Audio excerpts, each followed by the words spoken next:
Crianças, tudo bom? Estão prontos para mais um dia de aula?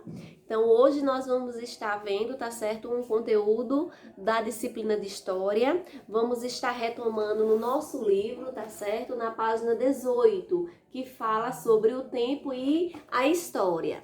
Então, a nossa história ela é feita do acúmulo de todas as experiências que passamos em nossa vida, tá certo? E todas essas experiências juntas vão formar a nossa história pessoal. Só que nós não vivemos só de histórias pessoais. Nós temos a história que nós chamamos de coletiva, que é a história do interesse de todos. E ela é montada pelo historiador, que é a pessoa responsável por coletar fatos e informações, estudar essas informações, esses fatos, caracterizá-los, né? Dividi-los em época, períodos, verificar se realmente eles estão corretos. Então, esse é o papel do historiador. E o historiador, ele é uma pessoa muito importante na construção da história coletiva. Então, todos esses conhecimentos da história de um povo formam o que nós chamamos de tempo histórico, tá certo? Então, essa transmissão de conhecimento de uma época para outra, de geração para geração, ela pode se dar por meio de três maneiras. Através de meios escritos, que são as cartas, os documentos, jornais, revistas. Elas podem também se dar por meios não escritos, como esculturas, pinturas, objetos, prédios, e também ela pode se dar por meio oral, tá certo? Quando ela ocorre pela transmissão oral, quando ela é contada de geração para geração. E isso geralmente ocorre na cultura indígena, né? Os povos antigos, os mais velhos, eles têm a responsabilidade de contar para os mais novos toda a sua cultura, né? Toda a tradição, ensinar a língua, os ritos. Por isso que é muito importante valorizar os mais velhos, por conta da sua riqueza cultural nas memórias, tá certo? Então, com o passar do tempo, diversas mudanças ocorrem nas sociedades. E essas mudanças fizeram com que a relação do homem com o ambiente sofressem também algumas mudanças. Como por exemplo, antigamente o homem caçava para poder se alimentar. Ele vivia da caça, da pesca, né? Da coleta de frutos. Então, ele deixou de caçar e passou a domesticar animais, a criar animais. Ele deixou de coletar frutos nas florestas e desenvolveu a agricultura. E a partir do momento que o homem aprendeu a desenvolver a agricultura, ele pôde ficar em um único lugar, né? Tornar sua moradia fixa. Porque antes disso, o homem, ele era nômade, ele não tinha moradia fixa. Então, com essa mudança, né, da relação do homem com o ambiente, o homem aprendendo a criar animais, o homem aprendendo a cultivar alimentos, ele deixa de ser nômade e passa a ser sedentário. Ou seja, a se fixar em um único ambiente, tá certo? Então, esse período de grandes mudanças foi chamado de Neolítico, ou Idade da Pedra Lascada, que significa pedra nova, tá certo? A nossa história ela é dividida em vários períodos, e um desses períodos é o período do Neolítico, também chamado de Idade da Pedra Lascada, tá certo? Então, a sedentarização do ser humano, ou seja, a moradia fixa do ser humano, possibilitou o desenvolvimento de ferramentas, porque a partir do momento que o homem sentiu necessidade de se fixar em um local, ele começou a desenvolver objetos para poder facilitar a sua vida. Então, começou a desenvolver algumas ferramentas, como arco e flecha, lanças para caçar os animais, tá certo? Então, essa sedentarização do homem não foi da noite para o dia, não foi de um ano para o outro, foi um processo gradual e lento, tá certo? E não aconteceu ao mesmo tempo nas sociedades espalhadas pelo mundo, né? Por todos os continentes. Não. Cada sociedade, cada grupo de pessoas teve o seu período de sedentarização, teve o seu momento que deixou de ser nômade e passou a viver em um único lugar. Tá certo? Então, o desenvolvimento da agricultura permitiu ao homem deixar de ser nômade. Nós já vimos isso, formando o quê? As primeiras aldeias. A partir do momento que o homem começou a se fixar em um lugar, começaram a formar pequenos grupos, e esses grupos formaram as primeiras aldeias. As aldeias eram formadas por poucos grupos, né? Com casas do tipo palafitas ou de pedras. Como podem observar lá no livro, ó, tá certo? Que eles também utilizavam as pedras para construir residências, tá certo? Então, essas casas eram escavadas no chão porque protegiam as pessoas do vento e do frio, tá certo? Então, o trabalho realizado também nessas aldeias passou a ser dividido entre homens, mulheres e crianças, né? Ou seja, o sedentarismo também permitiu a divisão do trabalho. Olha quanta novidade, né? Primeiro, o homem era nômade, caçava e pescava. Depois o homem se tornou sedentário, né? Com moradia fixa. A partir do momento que o homem se tornou sedentário, ele domesticou animais, ele desenvolveu agricultura, ele construiu suas moradias, ele formou as primeiras aldeias, ele aprendeu a dividir os trabalhos, tá certo? Então, essa sedentarização foi um processo muito importante para a história da humanidade. Então, nós podemos ver também que em civilizações antigas surgiram instrumentos que foram importantes para o desenvolvimento da agricultura, como o arado puxado por animais, técnicas de irrigação e técnicas de adubo. Dessa forma, né, começou-se a produzir mais. E se as aldeias produziam mais do que elas necessitavam, começou a sobrar. E isso que sobrava era chamado de excedente, tá certo? Então, o que acontecia com o excedente? Era jogado fora? Não, não era jogado fora.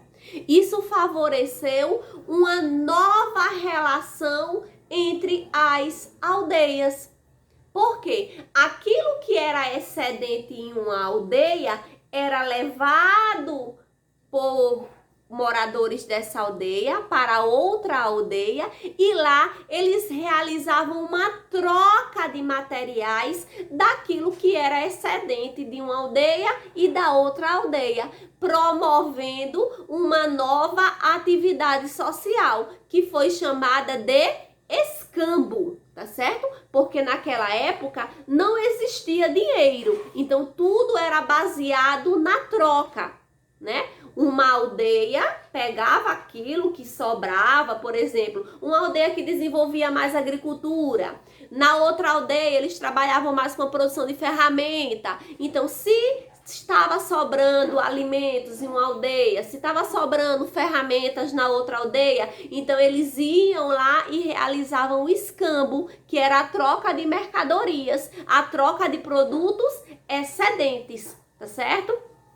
Então, a principal dificuldade enfrentada pelo sedentarismo entre as aldeias foi o desenvolvimento das sociedades mais complexas. Porque com o passar do tempo, os grupos humanos foram aumentando, as aldeias foram aumentando e foram se tornando sociedades.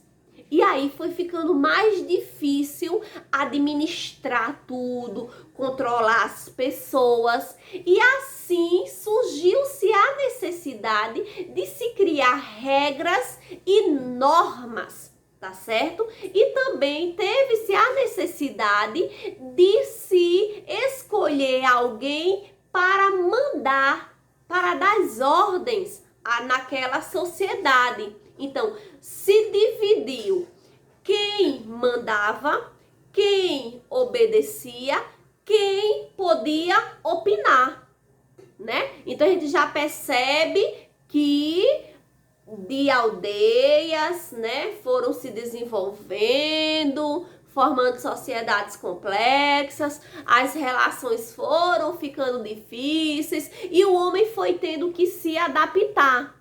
E nessa adaptação, ele teve que fazer essa divisão, né, de normas, de regras, que hoje na nossa sociedade atual são chamadas de leis, né? As leis da nossa sociedade, as leis que regem a nossa sociedade, são elas que permitem que a nossa sociedade caminhe certo. Porque se não tivesse as leis para ser seguida, cada um fazia o que queria e ia ser aquela bagunça total, tá certo? Então, com essa divisão de quem mandava, de quem podia opinar, de quem obedecia, começou também a surgir a divisão de trabalhos específicos, porque nós já vimos que lá nas aldeias foi dividido o trabalho entre homens, mulheres e crianças. Só que aqui nas sociedades mais complexas, essa divisão de trabalho não foi dividido por gênero, por homem, mulher, não. Aqui a divisão de trabalho ocorria pela capacidade que cada um desenvolvia, porque surgiram os artesãos, sacerdotes, guerreiros, comerciantes. Cada pessoa tem uma habilidade diferente. Então, cada um dentro da sua área ia desenvolvendo o seu trabalho. Então, além de dividir os poderes, as aldeias criaram formas, tá certo, de vida própria. E essas formas de vida própria envolviam o quê? A linguagem e as crenças, fazendo com que cada aldeia criasse a sua própria cultura. Cada aldeia tem uma linguagem, cada aldeia tem uma crença, cada aldeia tem uma forma de se comportar, tinha suas festividades, tinha sua divisão de trabalho, tinha sua divisão hierárquica de quem mandava mais, de quem mandava menos. Então, tudo isso fazia parte da cultura daquele povo, tá certo? Então, a cultura iniciava-se aí, com essas divisões, com essas criações de linguagens, de crenças e de costumes de cada povo. Então, ao fim do Neolítico, né, ao fim da Idade da Pedra Lascada, já se desenvolviam técnicas como a fundição do metal. Começando com o cobre, depois o ouro, o estanho e o bronze, que foi descoberto que quando se misturava o cobre com o estanho, dava o bronze. Então, se no final da Idade da Pedra Lascada estavam se descobrindo metais e aprendendo a trabalhar com metais, estava se iniciando um novo período, que iria ser chamado de Idade dos Metais, tá certo? Então, esse acontecimento inicia a chamada Idade do Ferro ou Idade dos Metais, que ocorreu por volta de 1200 a.C., há muito anos atrás, tá certo? Que além de desenvolver a fundição, o que é a fundição? É a técnica de pegar o metal, aquecer ele e conseguir moldar ele naquilo que você deseja. Então, além de desenvolver a fundição, essa idade, esse período foi marcado pela organização dos exércitos, tá certo? Que também surgiram nesse período, porque as sociedades estavam ficando mais complexas, estavam querendo se expandir, aumentar o seu território. Então começou-se a surgir a necessidade de criar exércitos para defender aquele território, tá certo? Então, à medida que as aldeias iam aumentando, os povos desenvolviam armamento para garantir o domínio das terras. Assim surgiram o quê? As cidades. E logo depois, as cidades foram evoluindo e surgiram as civilizações, tá certo? Então, eu espero que vocês tenham compreendido um pouco, né, deste conteúdo que envolve muitas informações, mas são informações bem interessantes, tá certo? Então, agora é com você aí em casa. Vocês vão se responsabilizar, tá certo? De fazer a leitura dos textos que iniciam na página 18 e 19, aí salta para a página 28 e 26. São os textos trabalhados. Página 18, 19, 22 até a 26. E depois vocês vão realizar as atividades que estão na página 20 e 21, 27 e 28, tá certo? Então, agora o trabalho é com vocês. Qualquer coisa, qualquer dúvida, chama a tia lá no grupo do Zap, tá bom? Tchau, tchau. Até a próxima aula.